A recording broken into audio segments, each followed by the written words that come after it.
राज्यभर महापालिका निवडणुकांचा धुरळा उडतोय। कुठे काय घडतंय, कोणत्या पालिकेत आज कशी गणितं बदललेली आहेत याची 29 महापालिकांमधून माहिती देत आहेत आमचे प्रतिनिधी।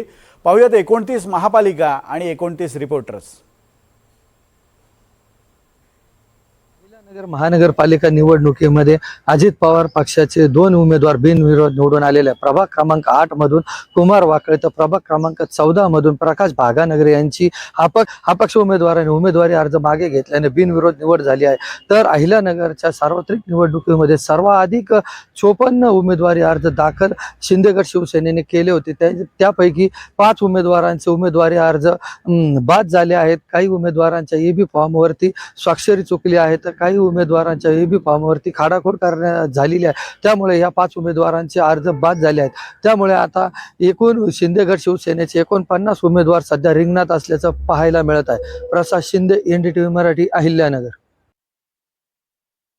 कोल्हापूर शहरात काही दिवसांपूर्वी कोल्हापूर कसं अशा आशयाचे पोस्टर्स लागले। हे पोस्टर कोणाचे नेमके याबाबतच्या चर्चा शहरात सुरू झाल्या। मात्र काँग्रेसकडून एक अधिकृत पत्रकार परिषद घेण्यात आली आणि हे जे पोस्टर्स आहेत यावरचा जो आशय आहे तो काँग्रेसनं महानगरपालिका निवडणुकीच्या अनुषंगानं प्रचाराच्या दृष्टिकोनानं हे पोस्टर्स लावल्याचं समोर आलं। या पोस्टर नंतर विरोधकांनी काँग्रेसवर कुठेतरी आरोप प्रत्यारोपाचे प्रयत्न सुरू केल्याचं पाहायला मिळालं। सत्ता असताना भरलं किसं, आता म्हणतायत कोल्हापूर कसं अशा आशयाचे बॅनर विरोधकांकडून कोल्हापूर शहरात लावल्याचं पाहायला मिळालं। या पोस्टरमुळे कुठेतरी विरोधकांनी काँग्रेसवर निशाणाचा साधण्याचा प्रयत्न केला। मात्र हे पोस्टर जे आहेत ते पाहिजे झालं तर महानगरपालिकेच्या अनुषंगानं काँग्रेसनं लावलेले होते। विरोधकांनी गेल्या सत्ता काळामध्ये काँग्रेसनं जे केलेलं कार्य होतं त्या कामावर कुठेतरी निशाणा साधण्याचा या पोस्टरच्या माध्यमातून प्रयत्न करण्यात आला। या सगळ्या घडामोडीनंतर कोल्हापुरात एक पोस्टर वॉर रंगल्याची एक चर्चा जी आहे ती पाहायला मिळते। विशाल पुजारी, एनडीटीव्ही मराठी, कोल्हापूर। पॅनल क्रमांक 26 अ मधून आसावरी नवरे, पॅनल क्रमांक 26 ब मधून रंजना पेनकर, पॅनल क्रमांक 27 अ मधून मंदा पाटील, पॅनल क्रमांक 24 अ मधून ज्योती पाटील या भाजपच्या उमेदवार निवडून आले आहेत। तर शिवसेना शिंदे गटाचे उमेदवार जे निवडून आले आहेत त्यामध्ये पॅनल क्रमांक 24 मधून शिवसेनेचे 3 उमेदवार विश्वनाथ राणे, रमेश म्हात्रे, विशाली जोशी या निवडून आले आहेत। तर राजेश मोरे यांचे सुपुत्र हर्षल मोरे हे पॅनल क्रमांक 28 अ मधून विरोध त्यांची निवड झाली आहे। भाजपचे जे उमेदवार निवडून आले होते त्यांचे भाजपचे प्रदेशाध्यक्ष रवींद्र चव्हाण यांनी अभिनंदन केले होते आणि फोनवरून मुख्यमंत्री देवेंद्र फडणवीस यांच्याशी उमेदवारांसोबत बोलणं करून दिला होता आणि मुख्यमंत्री देवेंद्र फडणवीस यांनी देखील उमेदवारांचे अभिनंदन केले होते। भिवंडी महानगरपालिकेच्या निवडणुकीमध्ये भाजपला पहिलंच खातं उघडलं गेलं आहे। भाजपचे 17 ब मधील लोकप्रिय उमेदवार सुमित पाटील यांचा आज बिनविरोध निवडून आलेले आहेत। सुमित पाटीलांच्या समोर असलेले 6 उमेदवार, त्या 6 उमेदवारांपैकी 2 उमेदवारांचे अर्ज बाद झाले व 4 उमेदवार यांनी अर्ज माघारी घेतल्यामुळे सुमित पाटील यांचा बिनविरोध विजय झालेला आहे। सुमित पाटील हे माजी केंद्रीय मंत्री कपिल पाटील यांच्या पुतण्या असून त्यांचा बिनविरोध निवडीमुळे भाजपमध्ये उत्साहाचे वातावरण आहे। भिवंडी महानगरपालिका निवडणुकीत हा भाजपचा पहिलाच अधिकृत विजय ठरला असून आगामी वॉर्डमध्येही भाजपची ताकद वाढण्याची चिन्हे दिसत आहेत। यामुळे आज सर्वत्र भाजपच्या उमेदवारांमध्ये उत्साहाचं वातावरण आहे। तर कपिल पाटील यांनीही भाजपची अशीच घोडदौड राहील असं सूचित केलेलं आहे। भिवंडीहून भूपेंद्र राममुळे, एनडीटीव्ही मराठी। नवी मुंबई निवडणुकीमध्ये प्रतिज्ञापत्रावरून शिंदे गट आणि बीजेपीमध्ये वाद निर्माण झाला आहे आणि या ठिकाणी चांगलंच वातावरण तापलेलं आहे। नवी मुंबईतील दिघा वॉर्डमध्ये अनंत गवते यांनी जे शिवसेना शिंदे गटाचे विजय चौगुले आहेत यांनी आपली मालमत्ता जी आहे कमी दाखवली अशी हरकत दाखवली होती। त्याचाच प्रत्युत्तर म्हणून नवीन गवतेवरती जे विजय चौगुले आहेत यांनी आपल्यावरती असलेले गुन्हे कमी दाखवलेले असा आरोप जो आहे विजय चौगुले यांनी नवीन गवतेवरती केला आहे। दुसरीकडे जर आपण पाहिलं तर अनंत सुतार जे बीजेपीचे उमेदवार आहेत त्यांनी आकाश मडवी आणि राजू पाटील हे एकनाथ शिंदे गटाचे जे उमेदवार आहेत त्यांच्यावरती सुद्धा हरकत दाखवली होती। हा सगळा प्रकार जो आहे निवडणूक आयोग अधिकारी आहेत त्यांच्या समोर घडला होता आणि त्याच्यामुळे एकच गोंधळ निर्माण झाला. राहुल कांबळे, एनडीटीव्ही मराठी, नवी मुंबई.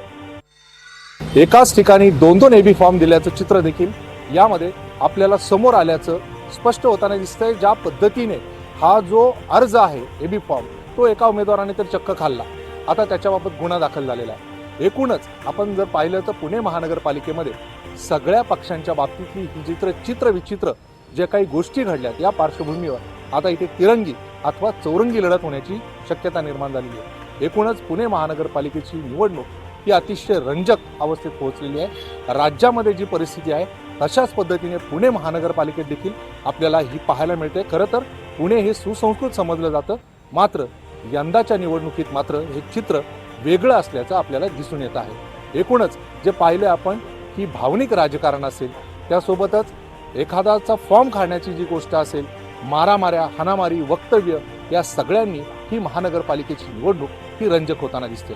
अविनाश पवार, एनडीटीव्ही मराठी, पुणे. सांगली महापालिकेच्या निवडणुकीला आता गालबोट लागली आहे. मिरजेतील प्रभाग 3 मधील भाजपचे उमेदवार सुनीता वनमाने यांच्या घरावर काल रात्री अज्ञात्यांनी हल्ला केलेला आहे.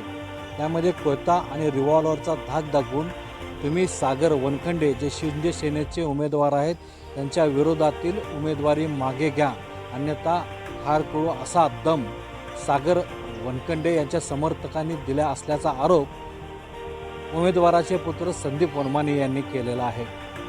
ते राहत्या परिसरात मिरजेमध्ये घराजवळ घुसून कोयता आणि रिव्हॉल्वरचा धाक दाखवल्याचा असल्याचा आरोप संदीप वनमाने यांनी केला आहे.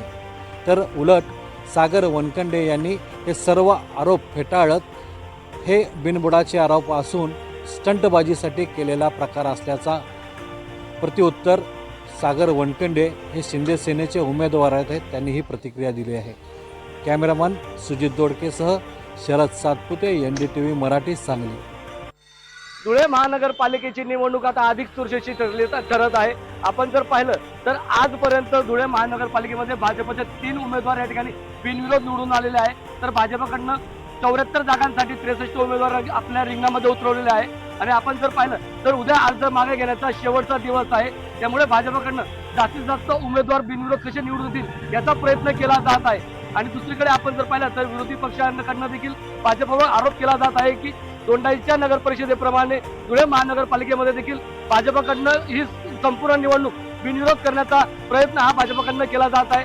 त्यामुळे विरोधी पक्षांनी आता सावध भूमिका घेत आपले उमेदवार जे आहे ते अज्ञात स्थळी पाठवण्यात आल्याची चर्चा आता धुळे शहरात रंगू लागलेली आहे. त्यामुळे आता येणाऱ्या काही दिवसांमध्ये ही निवडणूक कशा पद्धतीने पार पडते आणि भाजप या निवडणुकीमध्ये किती आपले उमेदवार विजय करतं हे येणाऱ्या काळात पाहणं महत्त्वाचं ठरणार आहे. एनडीटीव्ही मराठीसाठी नागेंद्र मोरे, धुळे. तिकीट वाटपानंतर नाशिक भाजपमध्ये प्रचंड नाराजी नाट्य सध्या रंगलं आहे. विशेष म्हणजे एबी फॉर्म वाटपावरून सुरू असलेला गोंधळ अजूनही कायम आहे. अनेक प्रभागांमध्ये 2-2 उमेदवारांना एबी फॉर्म देण्यात आल्याने 3 माजी नगरसेवकांचा पत्ता कट झाला आहे. तर आयारामांमुळे सध्या निष्ठावंतही नाराज झाले आहेत, ते दुखावले गेले आहेत. पंचवटी परिसरामध्ये गेल्या 20 वर्षांपासून भाजपसाठी रात्रंदिवस काम करणाऱ्या अमित घुगे यांनी आपल्या पक्षाच्या सरचिटणीस पदाचा राजीनामा दिला आहे. तर नाशिक रोड परिसरात देखील आमच्यावर अन्याय झाल्याचं म्हणत शहराध्यक्षांना इच्छुक जे नाराज उमेदवार होते त्यांनी घेराव घालत घोषणाबाजी केली. यासोबतच शहराध्यक्षांना गाजर देखील भेट देण्यात आले. दरम्यान या सर्व गोंधळाच्या परिस्थितीमुळे भाजपचे नाशिक शहरातील 3ही आमदार कार्यकर्त्यांसोबतच प्रसारमाध्यमांपासून दूर राहणं सध्या पसंत करतायत. लातूरमध्ये भाजपचं नाराजी नाट्य पाहायला मिळालं.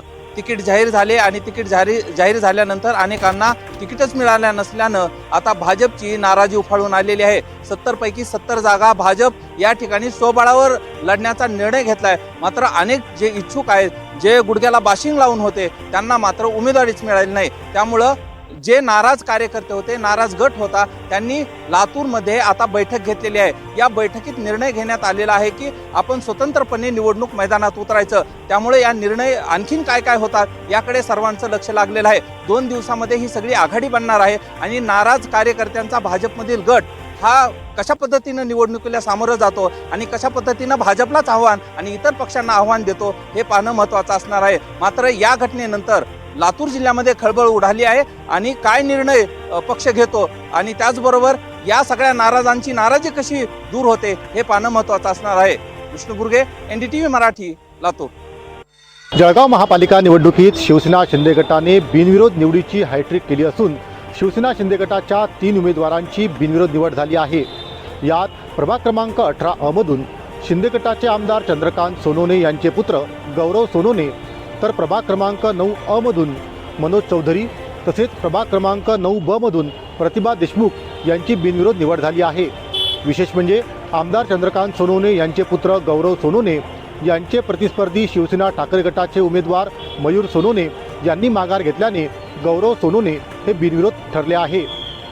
3 उमेदवारांची बिनविरोध निवड झाल्याने शिवसेना शिंदे गटात जल्लोषाचे वातावरण असून शिंदे गटाच्या उमेदवार गौरव सोनवणे यांच्यासाठी ठाकरे गटाच्या उमेदवाराने माघार घेतल्याने शिवसेना शिंदे गटाचे नेते गुलाबराव पाटील यांनी देखील ठाकरे गटाच्या उमेदवाराचे आभार मानले आहे.